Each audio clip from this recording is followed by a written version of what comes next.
The first thing you should know about my friend Mrs. Filholm is that tomorrow is her birthday.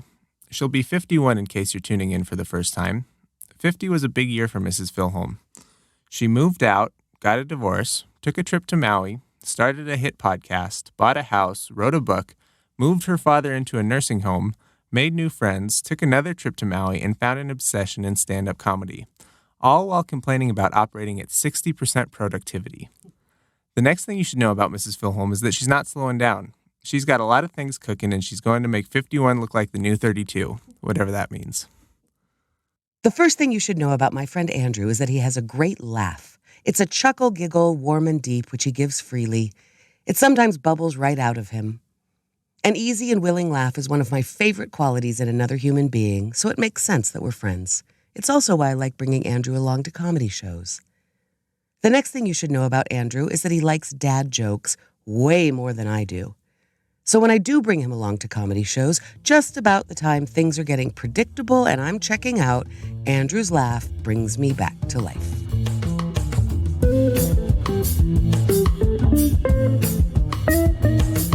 Welcome to Half My Age, a weekly show in which a 25-year-old adult and a 50-year-old child help each other make sense of the world.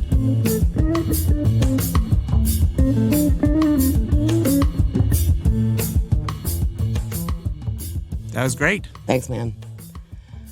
It was fun having you come to a comedy show. You used to come and do comedy with me back in the days when I started it, and it was very funny last night that we went to an actual show, and the young comic who I'm friends with, they said, "Ooh, my Andrew's coming tonight. He's listened to a bit of the podcast." And he said, "Oh, I've never met him." And I was like, "No, of course. Andrew doesn't come to comedy anymore. He's in bed by 9 like an old man." That's right. Give me 1 second. I think I've got to change your Awesome. input so that it's just a little softer. I know Jonah's going to be annoyed I have a new microphone.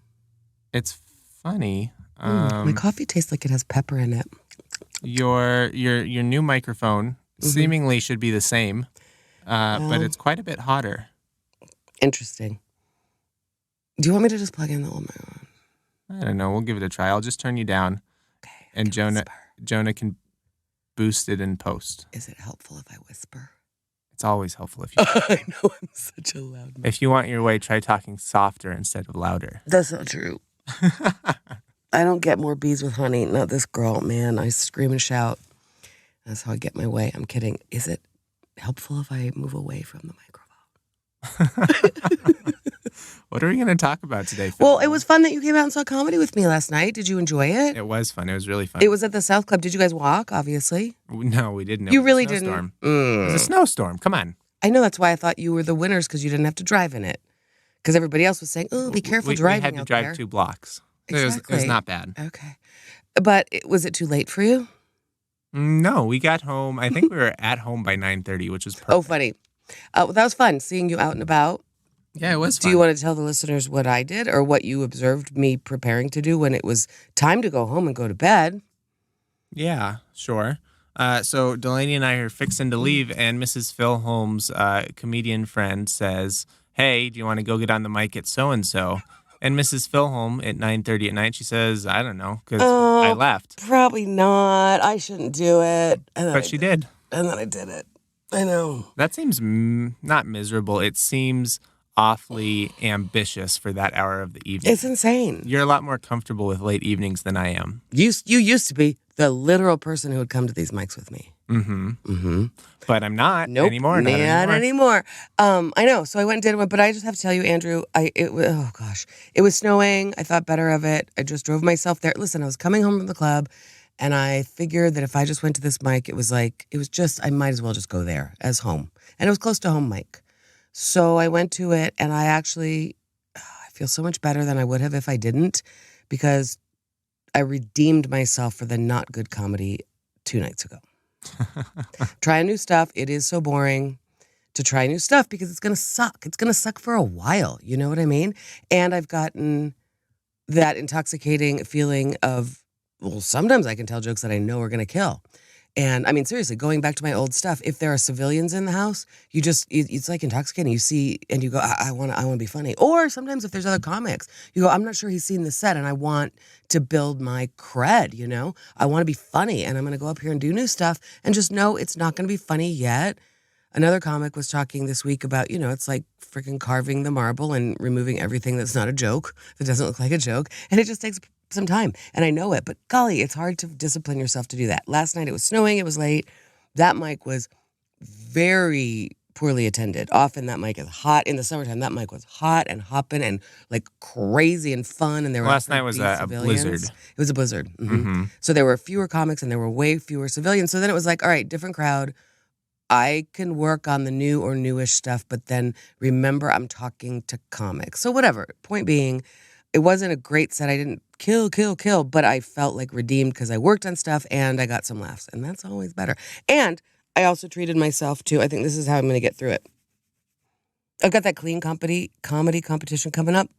So I'm also practicing clean stuff, which is harder to make hilariously funny late at night. I think that's part of it. It'll be probably very funny down at that South Club at 8 o'clock. You think there's a certain hour of the day, and past that hour, people only want to laugh at dick jokes? No, I just think past a certain hour, people are drunk enough or whatever enough that you can, it's not even that they're laughing, it's that I can get their attention. You can shock them into paying attention.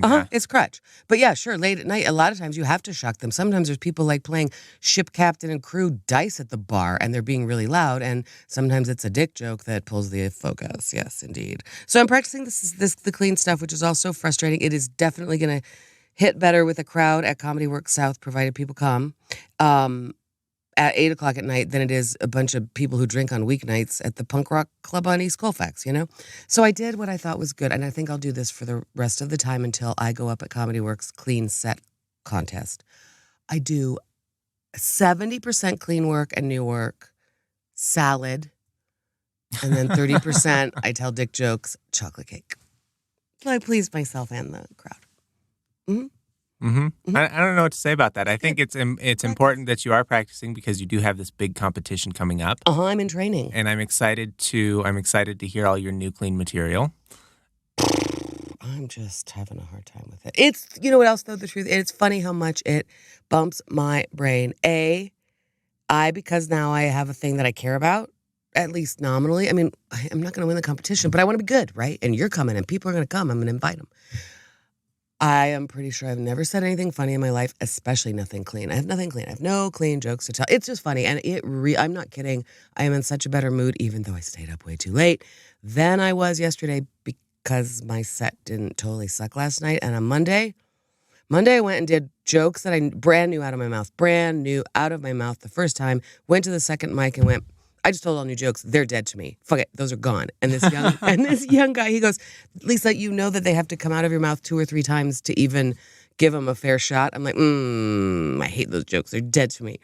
And then I did a set for a lot of reasons, my late night set, and it's my fault, but it wasn't good. And I really was hangdog about it the next day.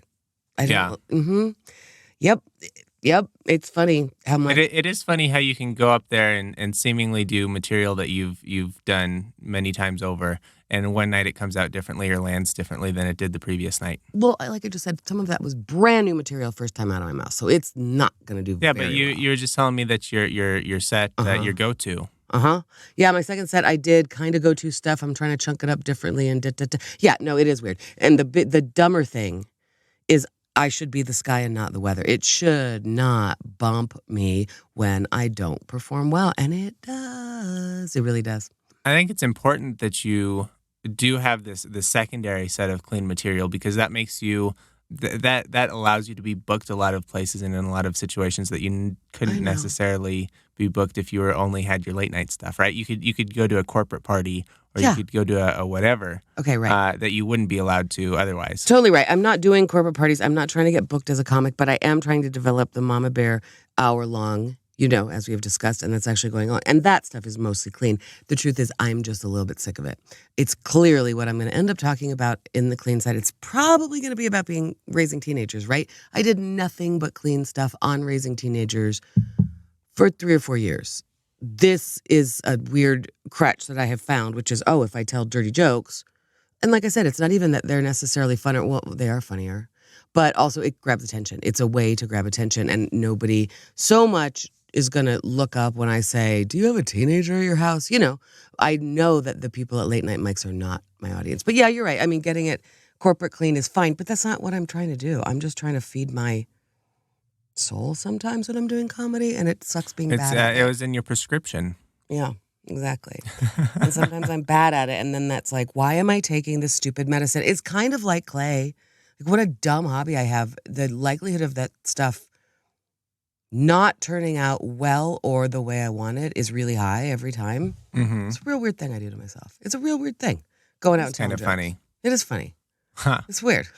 Funny Not ha-ha or funny ha-ha. strange? Yeah, it's funny strange. And not funny ha. I don't hear anybody laughing. But like my comic friend whom you met last night, who didn't end up going out, he went home and made the sensible choice and went to bed.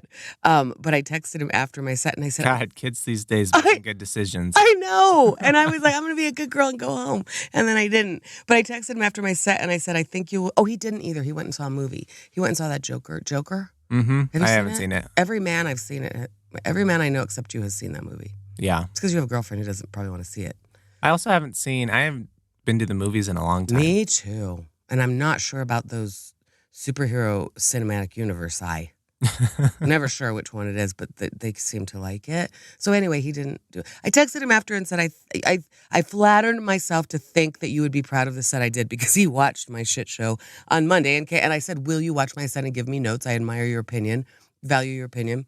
And he came up and told me all of the notes that I know about doing brand new stuff. Too presentational, talking at them, not to them. These are my words, but that's what he said. And so then I leave going, oh, I think you'd be really proud. Why would he give a shit if I did well or not? You know, it's a funny little thing we do. And then he did respond positively. And my text to him was, this is a real weird thing we do. It's a real weird thing we do, going out and telling jokes. But anyway, it was fun. And we saw a fun show last night of somebody who tells jokes very well. She did. She really did. It's fun to see at these kind of more professional gigs. I mean, she is a professional. She went to Boston and she won some kind of fancy thing. She does big tours. And we were lucky enough to be there. Last night they were recording her album, which is very cool.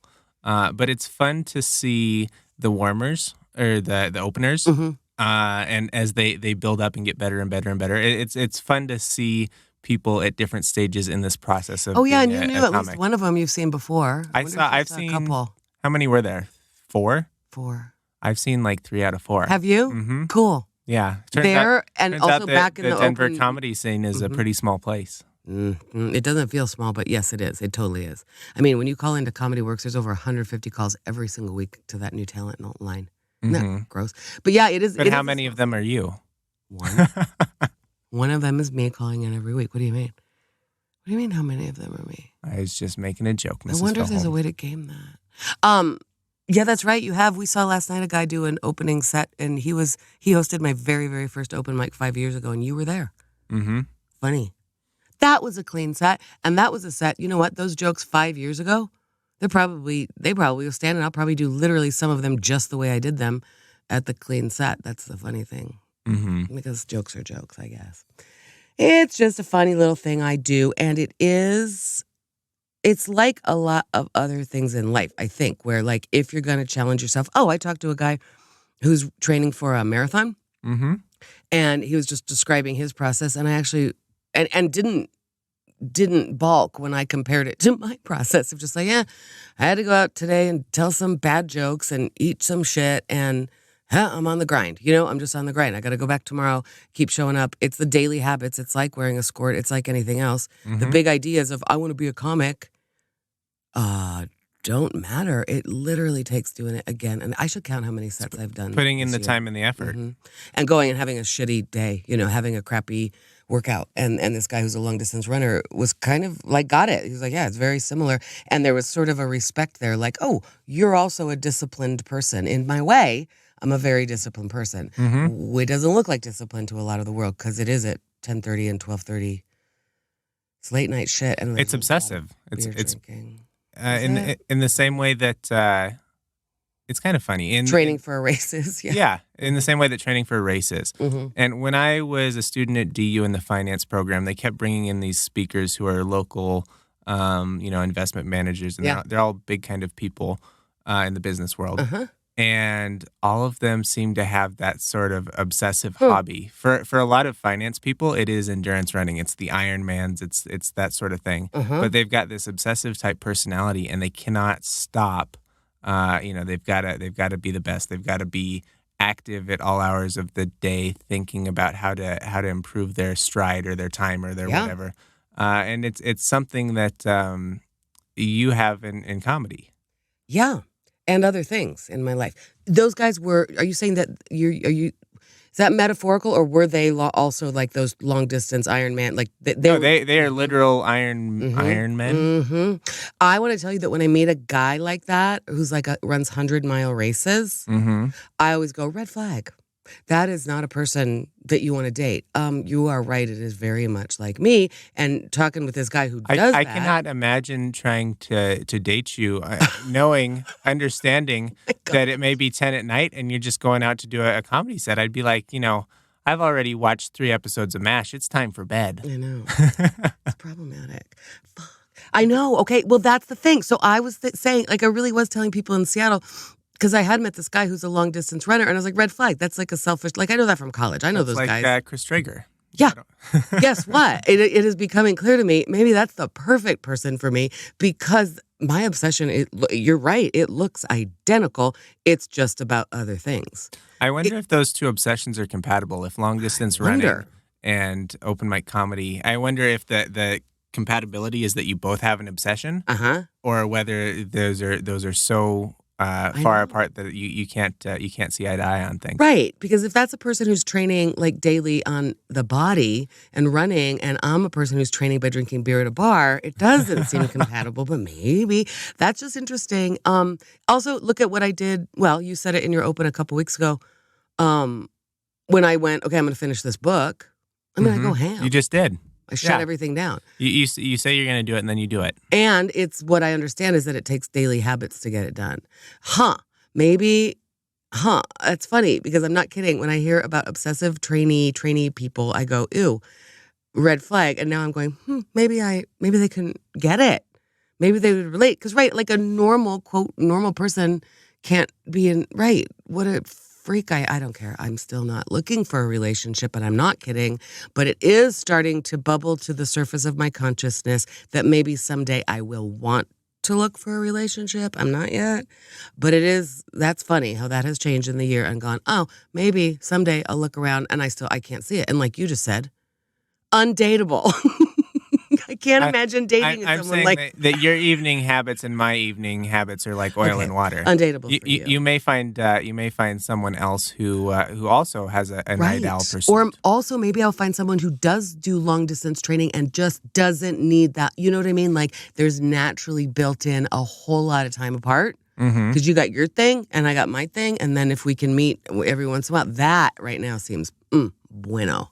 That's an interesting thought. We've got my brother and I have a buddy who's very into motorcycles and fast cars. Right. And one of the things, jokingly, I think, but maybe not, he says that one of the reasons he likes his wife so much is because she has zero interest in those things. That's his domain, his hobby, and she doesn't encroach on it. And you told us about that. That's interesting. I don't know if that's a better system than sharing hobbies with your significant other. Right now, Delaney and I are testing it with motorcycles. Right. And testing shared hobby. Inconclusive so far. The weather's starting to get sour, and there's not as much prime riding time for a new rider. Yeah, it's been windy too, which, as we talked about last week, is scary. So windy. I don't prefer that at all. Yeah, right. You're testing out, and perhaps when you're growing a young love and you're going to build a life together, some shared hobbies make sense.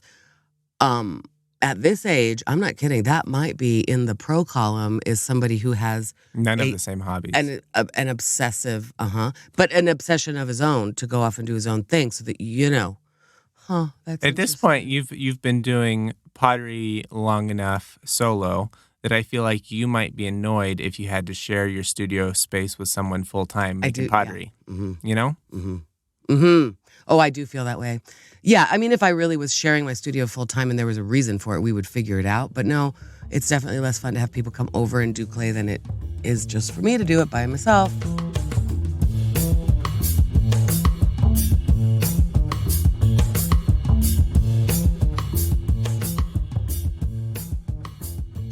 I've got some nice pottery under the plastic over there. I'm starting to make Christmas gifts. With this cold weather, is your stuff drying faster or slower than it would normally? You have to keep it. You have to baby it. It dries slower and it might crack. We had, this storm last night, all the leaves are still on the trees. So all the trees today look like they are just groaning with the weight they're carrying. It's weird that they are not falling off the trees. That's the Mhm. second freezy snowstorm. And I know the leaves are still hanging on. And then, the branches are all, low down to the ground. It's a great day to covered. not be a tree. Yeah, I suppose. It's kind of pretty out there. It looked like Christmas last night, 100%. It really Oh did. my gosh, especially down there at that club. It looked like Christmas. Big flakes. And it was funny because as I was driving home, it was not that bad. The roads were not bad at all. It wasn't icy. It was just sort of snowing. It was kind of beautiful, Mhm. but it was stormy and, we had all our clothes on and I felt bundled up. And then there was this weird, it was a weird thing that where I found shelter in the storm was a punk rock club on East Colfax where I go on Wednesday nights sometimes. And somehow those broken people whom I don't know beyond we do that together. Yeah, whatever. It was shelter in the storm. It was a warm and cozy place. And I suppose that's how I'm going to make it through my holiday season because that does feel like it's, feeling pretty single, Andrew. Feeling pretty single.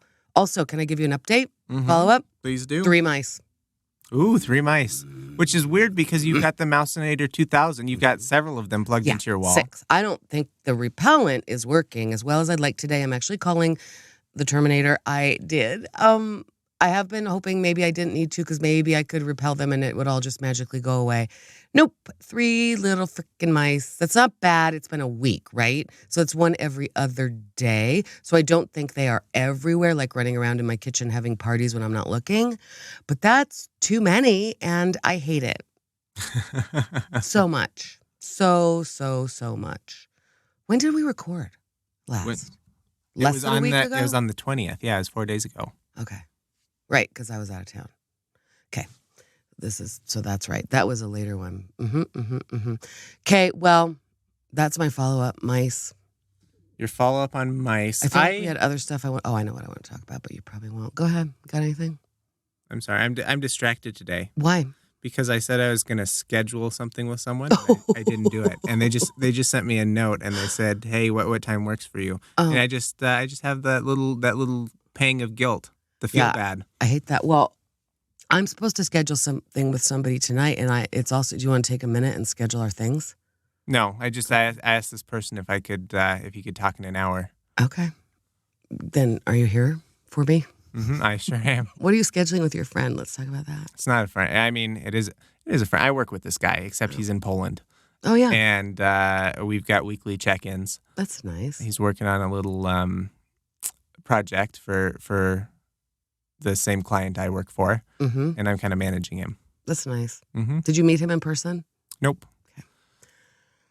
Well, I don't really want to talk about anything because I just got real tired. My coffee's kicking in. My tattoo is peely, scabby. Yeah, I've never had a tattoo. What does the aftercare look like? What are you supposed to do to make sure your tattoo heals up nice and Well, there is a healthy? comic in Denver who tells a pretty good joke about it because what you're supposed to do is wash it and put lotion on it several times a day. And he talks about how he has new ink and he keeps going to the bathroom at work with lotion in his hand several times a day. And he thinks that the receptionist is grossed out by that. So lotion and washy several times a day. And then right now it gets all scabby and peels off and then it's beautiful.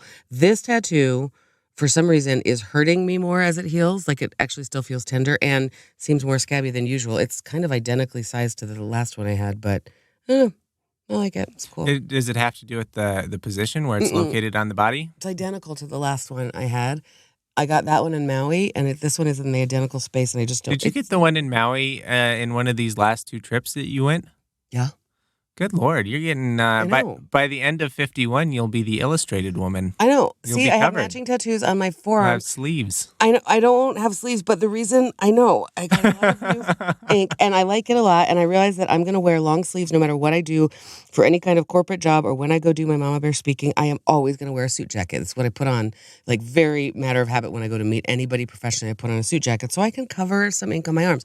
I got this one as a soon follow up to that one, so I just got the right arm. This is the left arm. I did it so soon, 2 months later, because after you get a tattoo, you have to wait 6 months before you can give blood. And I like being a blood giver. I'm a very good blood donor. So I figured if I just do it now, my 6 months will come sooner. I can be a good citizen again. So I just went ahead and did it on top. Plus my girlfriends and I went out because I also got a little tattoo behind my ear. because my girlfriends and I, it's our 1 year anniversary yesterday of starting diversity class, which we've talked about so much. I can't believe it. I know. It doesn't seem like it's been a year. Oh, it does to me. It seems like it's been 10. But anyway, yesterday was the first day. It was the anniversary of me starting that rebuilders class. So to mark our very vital year of friendship, my other two girlfriends from divorce class, Lynette and Lorette, I've said their names, all of us L's, so we got tiny little Laverne L's behind our ear. We got them behind our left ear because the tattoo artist mentioned that if you had an L behind your right ear, it would seem counterintuitive because that's your R side. So this year we got L's for our name. It's L so you can remember your lefts from your rights. Okay. That's perfect. And then we said, okay, next year we'll go and we'll just get an R on the back of that other ear, of the right ear. And then we said, well, it'll be L for our names. And then a year from now we'll get R. And the R is for fuck off. That's funny. I spend a lot of time thinking about L's and R's because Delaney teaches young children to dance. Right. And when you teach young kids to dance, you're not necessarily trying to get them into college. You're not necessarily trying to, do anything crazy or wild. You're teaching them to stand in line and recognize the difference between your left and your right. It's really true, isn't it? I bet a lot of dance for 3-year-olds is literally that's how you're going to learn your left and your right. Mm-hmm. That's cool. That's exactly what it is. And it's kinesthetic. That's cute. So there's a lot of everybody now put out your right foot. Uh-huh. No, your right foot. Yeah. There's a lot of hokey pokey going on there. Mm-hmm. Oh, that's cute. And that's funny. And look at you. You went and you got a reminder that you can't even see. Mm-hmm. How's that going to help, Filholm? It's not going to help. And I forget Maybe that'll help your audiologist. Maybe that when they go in to operate on your ears. Imagine when my ears start going too. Also, you've been training Delaney on her motorcycle, so that's a lot of left and right. You've talked about it. There's a lot of different things to do with your left and your right. It is fun. I'm kind of contemplating. For a while, I had a I don't know what you call it, a Bluetooth hookup for my helmet, so you could use your phone. And I think I want one of these for Delaney and I, so that when we're both on our individual motorcycles, I can talk to her and she can talk. She can ask me questions and that sort of thing. So that might be next on the list of purchases. Of course, on a motorcycle, we're not talking about lefts and rights. We're talking about ports and starboards. Are you really? No. I don't know. You might. Does it have its own lingo? I would like it better if it did. I don't think you don't talk about ports. Okay, but when you're driving and you're connected and then you can hear each other, that seems like it might be so fun, but also distracting and dangerous. Mm-hmm. It is distracting. And that's kind of the reason I don't have one currently is because it is distracting. Yeah. But when you're traveling with your girlfriend, it does seem like it might be advisable. Because that's weird. Mm-hmm. Or sign language. Nope, you can't. Well, it is tricky because you can kind of develop your own sign language, and there are a lot of if you're riding in a group, there are predefined signs. This means stop. This means we're getting off. This means that sort of thing. But just being a new rider, I think a lot of things come up. Hey, just be careful of those cars that are on the right because it looks like someone's going to get out of it. They're going to open their door into you. She knows that by herself. She does, but it's one of those things. You've got so many different things going on in your mind. Am I pulling in the clutch? Am I shifting? Is my turn signal on? I think it's good to be able to have someone coaching you. Yeah. Okay, what you just described, that feeling of like, hey, be aware there's somebody ahead in those cars and they might be opening a door. Mm-hmm. So just anticipating that or knowing to be aware of that, and you've been a rider and you've seen it. That, I just want to say, it reminded me, and I think I can describe this. When I was very first pregnant with Augie, I remember being on a walk, just out walking my walk, getting healthy, whatever, and doing something like walking down a hill. I think this was the moment. I'm going to go down to that trail there. And I started walking and I kind of slipped a little bit and did just the very natural kinesthetic thing. I grabbed, as I started to slip and go down to my bum, I grabbed some grass to stabilize me, right? When you're sliding down a hill, you just naturally sort of grab some roots here and I'm fine. Some tall grass next to you? Yeah, okay. For some reason, that motion, which saved me and I didn't fall and I didn't slide and it was just very natural to me. I remember going, how will I ever teach my child everything? Right. For some reason, that motion, I realized in that experience, I learned this somehow along the way, right? I learned this kinesthetic response to slipping and sliding. You just grab this grass and whatever. And that's why it's hard. I've never kind of vocalized it before because it's such a weird, what I did didn't mean anything. But I very much remember going, oh dear, How will I teach this child everything? What an impossible problem. I know. Fortunately for you, is they learn things on their own. Of course they do. I mean, and especially things like that, especially things relating to their own body and their own kinesthetic awareness in the world, right? Mm-hmm. But you also feel like that, like you just described a little bit when you're a parent, like, but I want to tell you that if you look straight ahead, you see 2 blocks ahead. If you look up there's somebody probably going to be opening that door. You have to be aware. I mean, some of that you feel like you have to teach them. It's not natural kinesthetic learning. And it's really rather stressful sometimes to have a kid in the world because it still is. I believe it. I believe it. We talked the last time about the journey isn't necessarily just the kid's journey, but also the parents as well. Except that ultimately 100% the kid's journey, and that's it. The parent has to sit back here and go, I can tell you as many times as I want that when you're sliding down a hill, grab the root of the tall grass.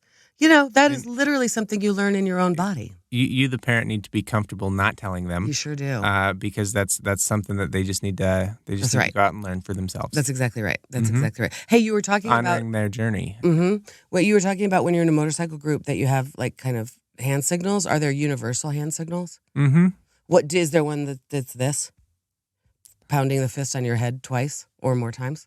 Probably. Do you know what it is? Because that's one of the snorkeling ones. If you're snorkeling, sure. That's. I got a problem. I need to. No, I'm okay. It's okay. Yeah, okay. Yeah. You don't. Fine. You don't give them the thumbs up when you're underwater because that means we're going up. I remember that from my scuba class. Yeah, scuba. That's right. That one cracks me up because you pound your head and it just feels. And that's like in maybe it's a water sports thing. In rafting, they do the same thing. If you fall out of the raft, they're always looking for you to tap your head, which means you're okay. You're okay. Yeah. I suppose it's, your head is the thing that's up above the water and you can see it. I don't know. Anyway, that's funny. And I suppose that's also probably easy to recognize versus a flail. If someone's flailing, they don't necessarily have their hands that's right. on top of their and head. It's sort of like, this is my head. It did not hit a rock. I am fine. I still have my brain under my jurisdiction.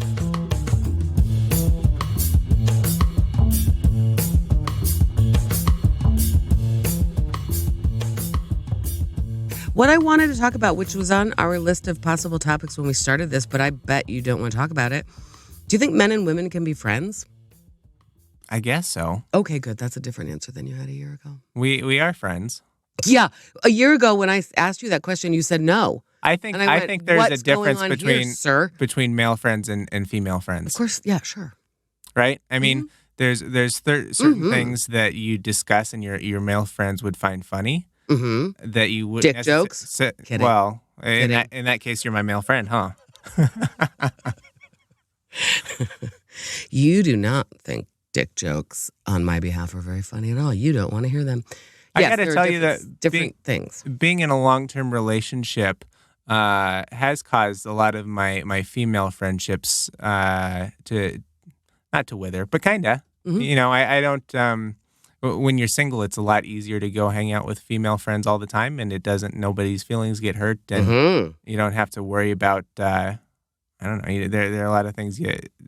Feelings. There are a lot of feelings you might. Isn't that funny? That's hurt. Interesting, right? Because I mean, truly, you used to come out and do not do comedy with you. You came out quite a lot when I did open mics. Not every time, but you came out a lot, and that's how I used to think. Some of the people in the scene. You've seen them. You saw one guy last night. He was the first guy. He was the host of the first open mic I ever did, and you were there. Absolutely. And that has waned. I mean, very, very consciously when you and Delaney started hanging out, I backed away and gave you that space because I know how weird that is to have a woman friend, especially poor Delaney. Hey, hi, I'm going to be in a new relationship with you. One thing I have to tell you, that must have been weird.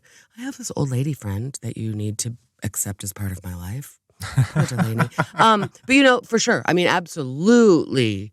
Oh my gosh. We've talked about it a lot on the show. I used to text you every thought out of my head, and out of respect for Delaney, I have done less. And I suppose it's true of your other women friends. Okay, so it's different. It's also interesting, the third aspect. You've got male friends, you've got female friends, and then you also have couple friends. When you're a part of a couple, I think all of our new friends tend to be couples, it seems like. Yeah, of course they are. And all of my new friends are so not. And in fact, you get divorced and people kind of, I don't know what it is. I suppose it's they don't think about inviting you because they're inviting couples. I don't think it's that like people are taking sides. I don't think it's that people are actively like going, ooh, I don't want the divorcees around.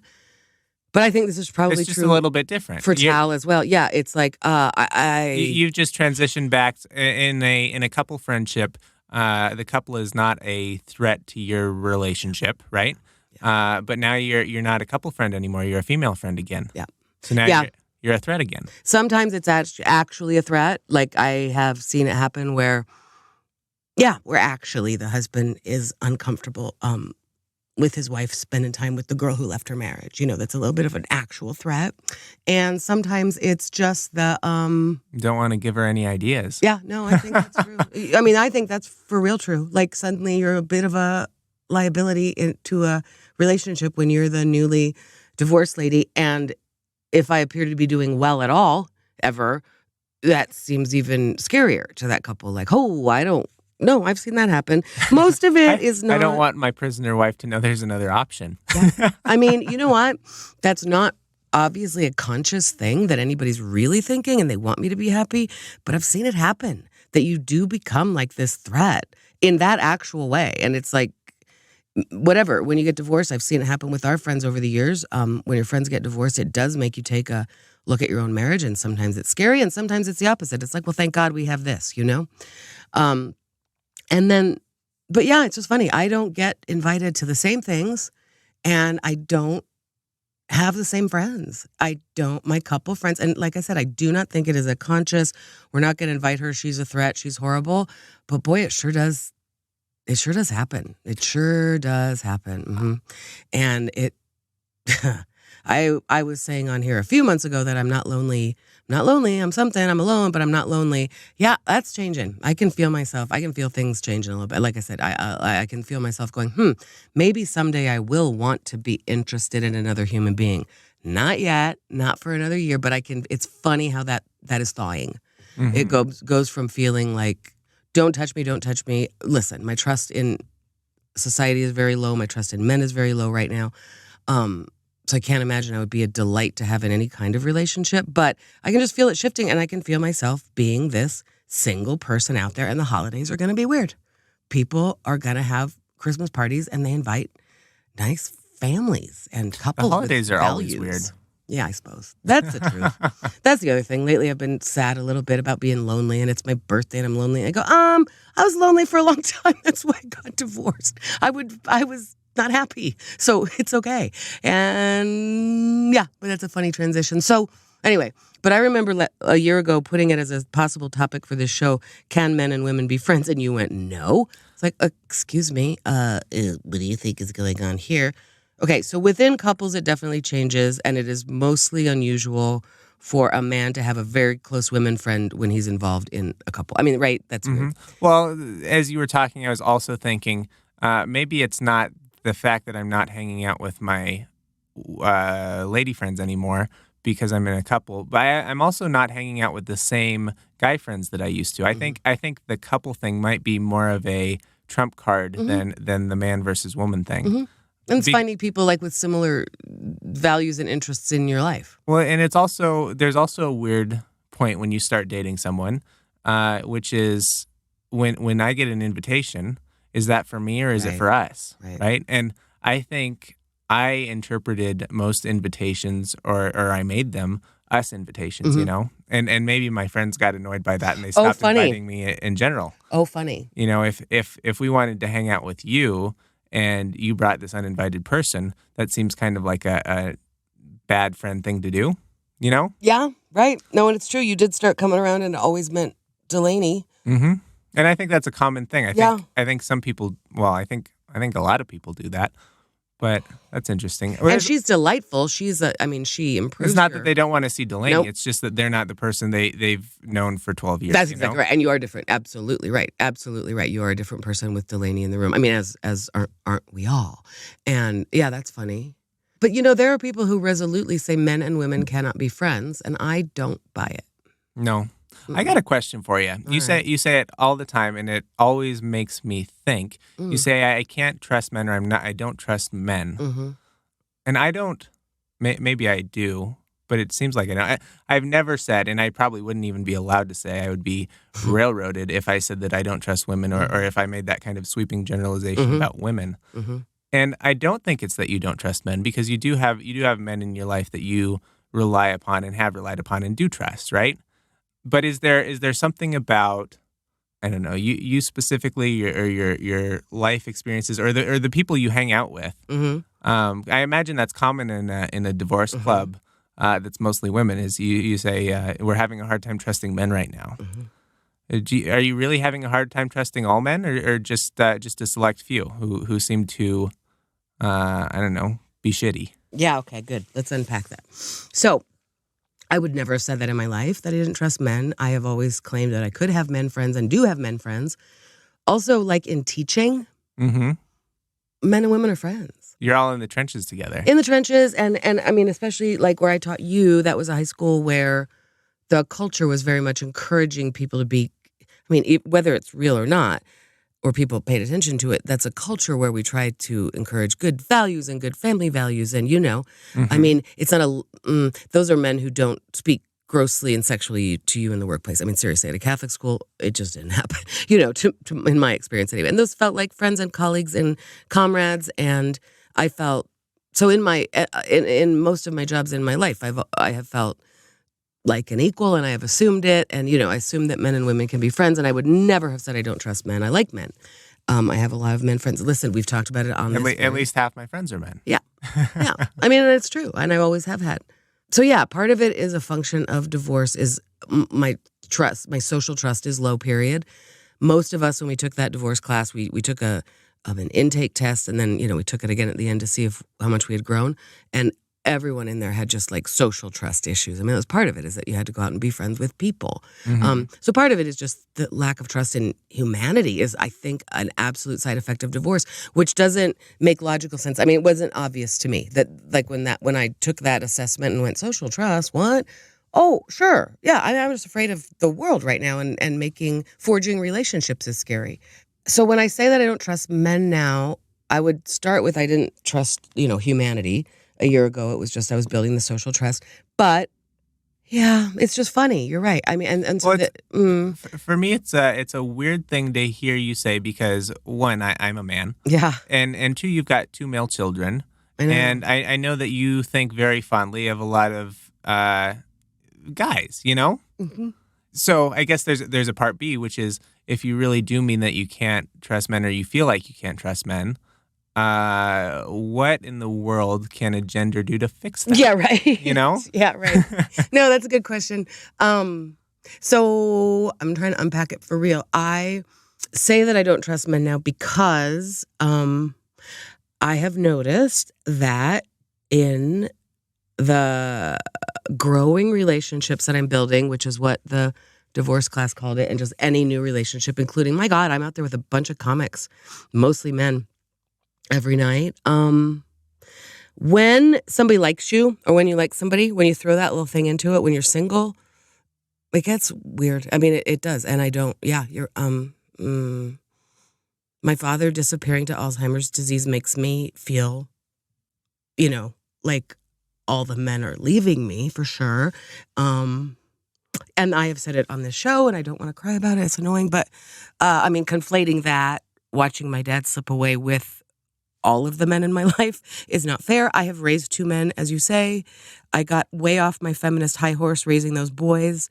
Things that I would have said, cavalier things and angry things about men in college. I was talking about that for just a second. Last night, Nancy talked about being a hypocrite. Yeah.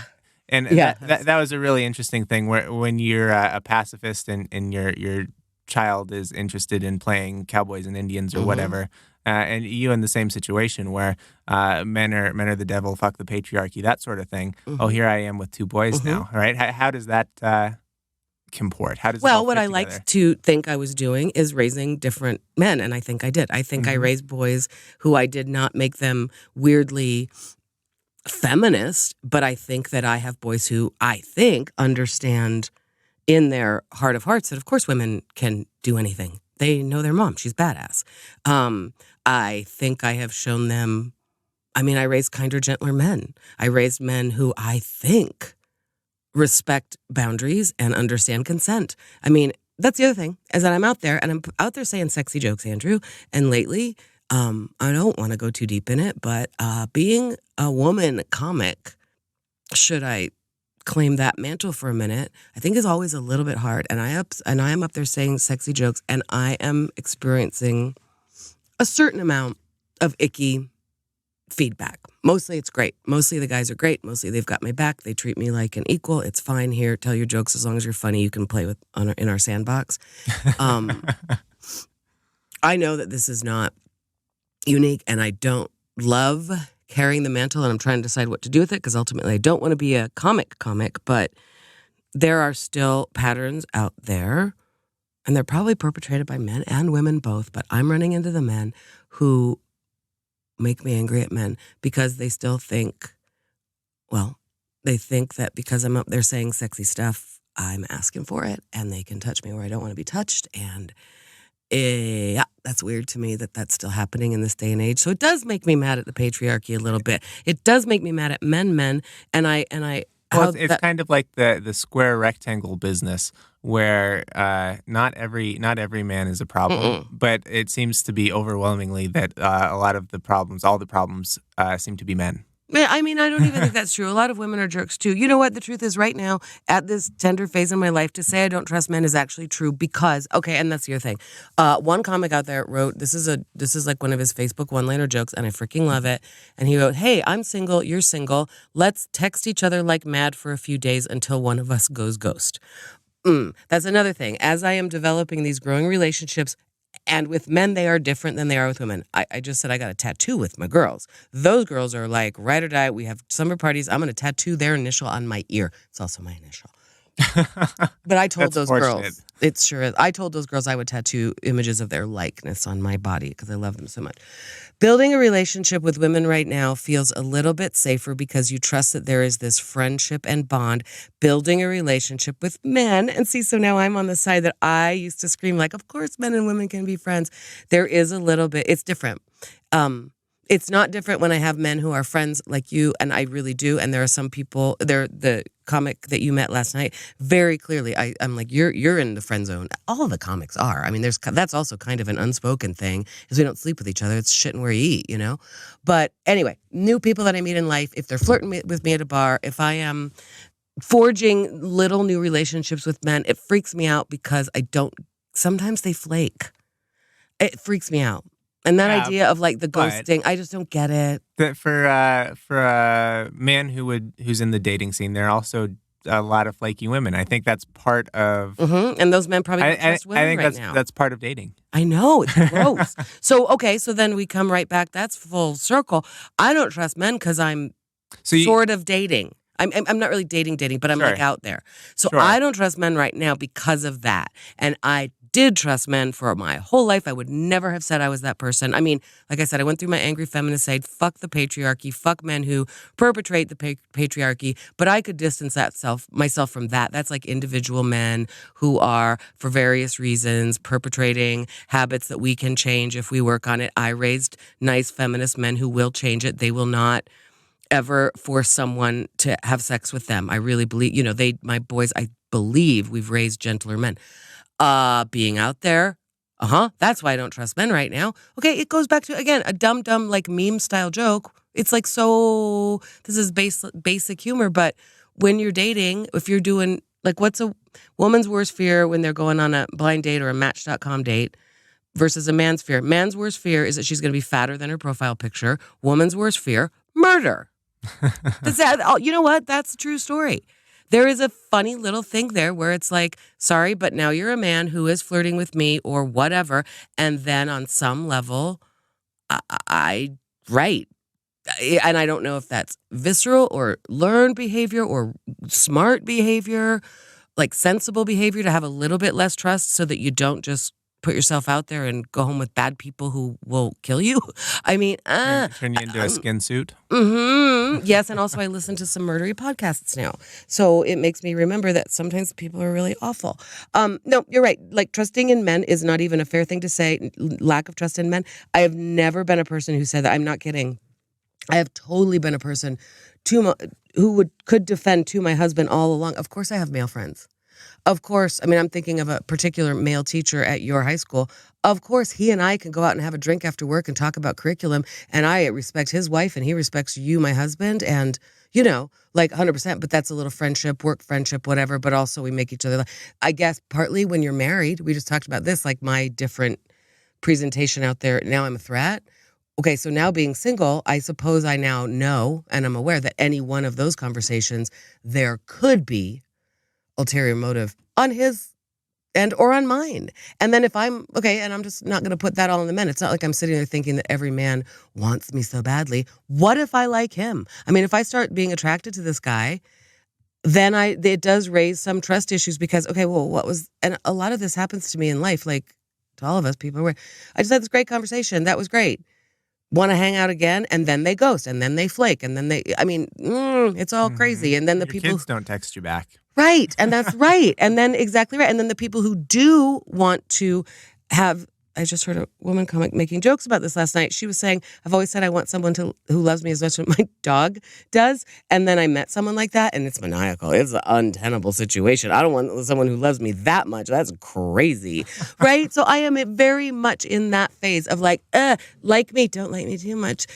Like me. No. That brick house again. What is this alarm that you have set? Is it just to make sure that you're up by 10:30? I don't remember. And I thought I said it. I thought I have turned it off before. Last night when I went to bed, I did what I thought was set an alarm for myself so that this morning I was sleeping in cozily and knowing that the alarm would wake me up. I must have set it for 10:30. Because I woke up at 9:12 and went, oh my God, Andrew's going to be here in 20 minutes.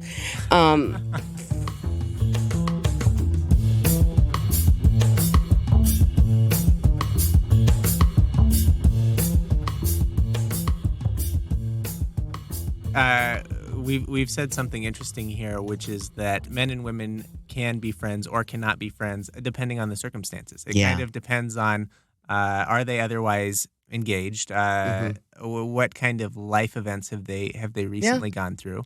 It's kind of interesting. Thanks, man. I'm glad it's interesting. I'm really talking through something that I don't have any answers to. Once again, it's shades of gray, which is kind of... No, that's right. I guess that's been my realization in maturing is that things are never black and white. Yeah. When I was a kid... that's good. I almost always got 100% on everything I did in school. And that's because school was my thing. I wasn't particularly gifted in sports. I wasn't particularly gifted in a lot of areas, but I was good at school. And that was kind of my benchmark is I did well if I got 100 or I didn't if I didn't get 100. And then, life gets messy and things get harder. And it's easy to be the smartest kid in an elementary school. It's a lot harder to be the smartest kid in a high school and even harder to be the smartest kid in a university, right? Well, not for you, Mr. Brandon. Well, I wasn't the smartest kid at the University of Denver or even... Yeah. Maybe I could argue I was the smartest kid. You weren't the smartest. You were maybe the best at being in school. I was the best at being... I had the highest grade point average. That's right. Yeah. But so I kind of approached a lot of different problems with that black and white mindset. I approached that like personal issues and friendships and, you're my friend or you're not my friend or this person is a good person or a bad person. High school is a time when a lot of people are experimenting with drinking and drugs for the first time. And it was very easy for me to write off someone, he smoked pot before. He's a bad kid. Right? I want nothing to do with them. And then, things get messier and messier. And constantly, I'm reminded that most things aren't black or white, they're gray. And that's like this men and women friendship issue. It's like, standards of success. Did you meet the grade or not? In business, especially in software, we start off with grand plans and land somewhere short of those grand plans because things didn't work out or they got expensive or whatever. And then you call it art? You do. You say good enough in software. I suppose, Jesus, the update on my phone proves that. You ship what you have, right? Interesting. And that's the success isn't that we were able to implement every feature we wanted to implement. The success is that we shipped a product that was better than the last update. I suppose, yeah. Yep, that's good. And I do think it's a lot of maturity for the best of us. There are some people who I think go to their deathbed expecting it's a black and white world, or think or trying to make it a black and white world, understanding the world in those black and white ways. It takes a lot of energy to try to group things into black and white. It sure does. And I also want to tell you, it kind of makes you bitter in your old age. Yeah. Because you have lived a black and white life and not accepted any of those shades of gray. I don't want to talk about that gross book, but and then I think it's disorienting if you get to the end of your life and go, it's not. Yeah, no, right. I mean, I mean, whatever. I'm talking about my mother there, but I have spent a lot of my adult life assuming that I live in the shades of gray and appreciating that. But you're right. That's a good reminder, and I like the way you couched it in that growing up of like it being about school and getting 100% on an essay, and then realize, oh, there are other measures, and realizing, oh, there are other measures of human beings. I was a very judgy kid too, and I was raised by a pretty judgy family. Like, I was raised with a worldview that I was told was right. And I have spent 25 years at least, and more like 50, unraveling that, questioning questioning the values, which is what adolescence is about, right? Which is, and also when what you're describing is not even questioning some ill-informed views that your family has given you. It's just questioning the very human experience that things are black and white, that 100% on the test is good. And anything less than that is bad. If you can't be first, you're last. Ricky Bobby even eventually learns when his father comes back, because he's doing his own, Odyssey journey there, and his father says, I didn't tell you that. That's stupid. That doesn't even make sense. Of course you can be second, third. Exactly. Hell, you can even be fourth. That's actually that moment. That's a funny moment of realizing that exact thing, right? This kid who's like lived with this banner of an idea that he thinks he got from his father. His father comes, what do you mean that's literally not true? You can be second, third, even fourth. There's all these options here. There are gray areas in life. Yeah, you're right. So when I say, can men and women be friends? The idea that it is circumstantial, of course, that is true. I think maybe where it becomes problematic for people in relationships is if they have a long-held position, men and women can't be friends. And, or, I would be wrong to have a relationship with a member of the opposite sex outside of my marriage versus people who can accept the gray areas and go, I mean, to Delaney's credit, for real, accept our friendship. That must have been a bit of a tough pill to take at first.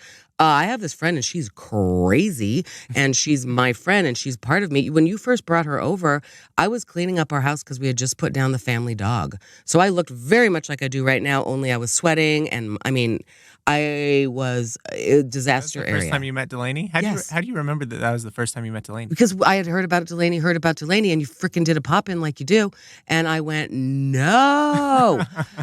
And I would like to be, made up when I meet this woman. And then poor Delaney had to go through the whole shit, man. She's come over to weird parties at the Homestead House, like Festivus.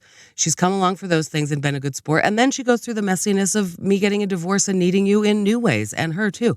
Like, for real, Delaney can accept some gray area because another woman might have just gone, I don't like that for real. I mean, I don't like that friendship, or so I'm out, Andrew, right? That's weird. Or don't be friends with Mrs. Filholm. I can't handle it. I mean, I really do think that is a woman who came to you with that ability to accept that gray area and to see very much it is circumstantial and is not weird. It's not weird. We do not cross a boundary, you and I, in our friendship that threatens Delaney at all. In fact, sometimes I get the feeling that, like, let's say it's like my uncles when I'm going off to spend some time with my aunties, and that the men are all a little bit glad that, like, I'm there to take them out and they're going to do a lot of talking. Ladies are going to go off and do a lot of talking and the men can sit there and watch football in peace. I get that feeling sometimes from Delaney. Like, okay, you two go off and do your stupid your stupid shtick. And then just stupid hit podcast, the number one homelessness podcast in the country. No, I feel like part of the reason we had to do the podcast is just to have an excuse to do it. I have seen her around us being like, oh my God, you two. And she goes, go ahead, go out and do your paddleboarding and your little shtick together. And then Andrew, come home to me and give me the Andrew that I want to be with and save that shit for Mrs. Phil. You know what I mean? I mean, that's good, right? There's a little bit there circumstantially I mean, I've said this on the show, but there was a time that your brother and Nikki were sitting there looking at us like, okay, I can't, you guys, we can't be around it. I hadn't seen you much because of Delaney and your relationship. And so our daily hilarious conversation had gone down, and I hadn't seen you in a couple of weeks at the time. And I remember we were just full of ourselves and we were doing our little shtick and thinking we were so funny. And other people like, I can't be around you guys. Go do your stupid podcast. Point being that is shades of gray. That is Delaney understanding on some deep level that this is not a threat to her. And I think other people would feel like it was a threat, right? Especially when we're talking about that gendered thing. Other men might think that Delaney's passion for dance was a threat. Or other women might think that your passion for motorcycles was a threat. I mean, I get it, that's stuff we all got to work out. But in terms of this gender and trusting people and men and women being friends, I think that you have hit something there which is very important, which is it is gray areas in life, which are all of life. And it can be circumstantial. And the circumstances for me right now is that when I meet a man in public, he may try to turn you into a skin suit. Well, yeah, basically. Okay, thank you. Or he might develop Alzheimer's right before me and disappear into nothingness. Right? I mean, okay, so my visceral experience of men right now is that they leave me. My children, my wonderful boys, I mean, one of them isn't even in this country for as long as I can tell, and they are at the phase of life when they naturally don't come around much. They just don't. They're good boys. They check in. George called me yesterday, or I called him to check in, and I asked him what he was doing on Friday, and he went, oh, let me check my calendar. Oh, well, I was going to try to get off early so I could take you to dinner on your birthday. So it was in his calendar, but he hadn't reached out yet. I was like, that's the best news ever. That's exactly who I wanted to hang out with on Friday night. But when I have even complained up here in the dollhouse, or I'm getting lonely and I don't, see my kids as much, my girlfriends remind me, most 20-year-old boys are coming around only when they need something. You reminded me last week. Just because my mom has access to my phone doesn't mean I need her in it all the time. Love my mom, and you do. Your mom's delightful, and you love her, but you don't want to see her every day necessarily. So I'm in a phase like that. That's not true, Mom. Mom, love to see Lisa, Mom, every day, all day long. I'll go out to lunch with her any day because it's delightful. I should do that again. We should go out to lunch with your mom sometime. I'll go out to lunch with my mom any day. You've gotta, get in on your own time. Really? We can't share lunch with your mom? We did that once. It was fun. That was the day that I had burned. It's a lot of you two talking about me right in front of me. Oh, is it? That's kind of uncomfortable. Is it? Well, the last time we did it, it was the day that I had mixed concrete with my bare hands. I remember that. So I remember sitting at lunch You were probably concerned about your manicure. No. I remember going, my skin is a little tingly. This is a little painful. And we discussed that, you aren't supposed to do that. That's what I remember about having lunch with your mom. My memory works in funny little ways. Anyway, I think it's brilliant that gray area came up. And I do think it makes sense, yes, that my trust in men, and when I say it in such a cavalier way, which doesn't sound like me, I was not a person who hated men. Even on my feminist high horse, I assumed that my brothers were part of I did. Why? I got another question. Do all feminists ride Clydesdales? Why are all the horses so high? I don't get it. It's our attitude, Andrew. It's our attitude of I like to think on feminists on little horses. Do you? Yeah. It's you funny. Would. That's the patriarchy right there. You just want us on a pony. Just a little. I'm on what are those called? Shetland ponies? Yeah. I got a Shetland pony. No, I'm going to ride a horse that's 15 hands high. You're going to ride a draft horse. A horse meant a working horse. Yeah. A horse meant to pull a carriage. There's a comic out there who tells a joke about hearing for the first time that horses are measured in hands. Mm-hmm. And that's funny. And then he does make the point that I swear to God I have never thought about. He goes, everything else is measured in feet.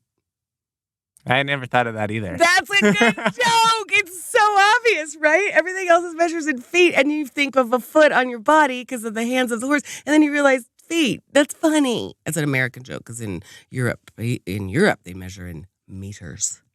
Wouldn't work over there. Not in the UK land. Do they use? They use feet. That's where our measurements came from. Our effed up measurement system is British. Of course it is. A Britishism. British. And they still do use it over there? They don't use kilometers? They use both. Yeah. Well, it's fucked up, isn't it? Gray areas, though, isn't it, Andrew? It's gray areas. Area. I tell you what, that is the key to life. And I know that in life. I really, really, really do. It goes back to, I don't trust a big idea. I trust the daily habits of putting on a black skirt. That somehow is gray area. Also, all of it. I know that is the meat of life and that is the reality of life. And it is interesting to hear me saying, I don't trust men. I don't trust men. That does not sound like something. And like I was saying before you made a joke about the horses. Back in college when I assumed that all my brothers were along for the ride. I assumed that good men were part of it. That wanted to stomp the patriarchy too. I still assume that when I meet good guys. I still assume that about my children, which may or may not be true. I don't know how they vote, I don't know how they're gonna vote. Well, they can vote now. I mean, I assumed that men are along for the ride. When I say something like mansplaining, a woman can mansplain. That's an unfortunate little term that's new in the zeitgeist, but I have seen men bristle at that term and I go, Anyway, so I assumed all along that this was a matter of gray area. My need to stomp the patriarchy dissipated as I raised boys, as I was in a marriage where I played a pretty traditional role. My need to stomp the patriarchy had to die down. And I think part of it is there's an anger in me going, I played a traditional role. I accepted a lot of black and white that I'm pissed off about. There was more gray area in there, and I feel repressed by my life a little bit, my choices. But coming to it now, and yeah, like you said, bottom line, why do I say that I don't trust men right now? Because I'm afraid they're going to make me into a skin suit. Yep. Bottom line, it does come down to that, doesn't it? And so every time that a guy just seems like he likes me or whatever, or we're texting or whatever, he seems interested, and then when he acts in a way I don't understand, whether it's he ghosts or I'm keyed up and prone to be freaked out right now. My trust in men is circumstantially low because there is something in the back of my mind that has accepted, okay, listen, somebody told me when I got a divorce that mathematically, she begs me to remember this is true. And she's been divorced a long time, and she's done counseling and stuff for other divorced people. And she says, as many years as you were married, you need that many months to work on yourself before you are really ready for a relationship, like to give your life away. I have bought into that. It seems about right to me because that would be 2 years. And in my mind, I've still got, from the time that I knew I was getting a divorce, I've still got almost a year left before I'm even in that place where I can imagine. And I like that. It just is like mathematically easier for me to go, okay, I don't have to think about that yet. It gives you permission to not worry about it. Yeah. But Mrs. Filholm, a little while ago, you said you're concerned about someone making you into a skin suit. Mm-hmm. My hand wasn't on the bell. It should have been. I should have tagged that bell, and I should have said, well, Mrs. Filholm, that sounds like a lot of ruckus. Oh, are we done? Oh, yeah, we're 10 minutes over. Good, I can cut out some of that stupid shit. Okay, well, can men and women be friends? It depends. It depends. I always say gray area. I can't help but think of adult underwear every time I hear the word depends. Oh, my God. Goodbye, Mrs. Filholm. Ring the bell. Bye, Andrew. Where's your bell? Okay. Depends. Adult underwear, that was funny. That was funny? There's no joke there.